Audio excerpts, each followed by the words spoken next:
नमस्कार. श्री स्वामी समर्थ. परिताईचं आणि स्वामीचं असं काही शॉपवर चाललं होती दोघीची मस्ती. खूप छान वाटतं दोघींना असं बघून. आमचं चाललं होतं कस्टमर द्यायचं, कारण मला घरी जायचं होतं. 7:30 पावणे 8 वाजले होते, तर मला म्हणायचे थांब थांब थोड्या वेळाने जाऊ.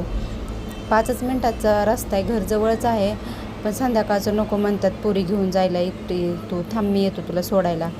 मग मी थांबले होते. त्यामुळं कष्ट प्रामाणिक असलं तर देव देतोच, फक्त संयम ठेवायला लागतो कुठल्याही परिस्थितीत. तसंच आमचं पण आहे दोघांचं. संयम ठेवला आणि स्वामी महाराजांच्या कृपेने सगळं चांगलं आहे. फक्त आता महाराजांची अशीच अखंड सेवा आमच्याकडनं घडत राहावी, बस एवढीच इच्छा आहे, बाकी काय नाही. जे चाललं आहे ते खूप छान चाललं आहे महाराजांच्या आशीर्वादाने. स्वामीची सकाळ का अशी होती महाराजांच्या आशीर्वादाने. तिला काही केलं तरी ती जाणारच. तिथं उठलं की पहिलं महाराजांकडे जाणार आणि असं काय करणार. मी अजून देवपूजा पण नव्हती केली.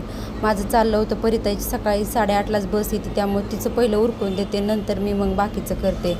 पण तिचं असं चाललेलं असतं. परिताईला चालले होते ह्याला सोडायला मी स्कूलमध्ये. व्हिडिओला तर लाईक करा, सबस्क्राईब करा, फॉलो करा. धन्यवाद.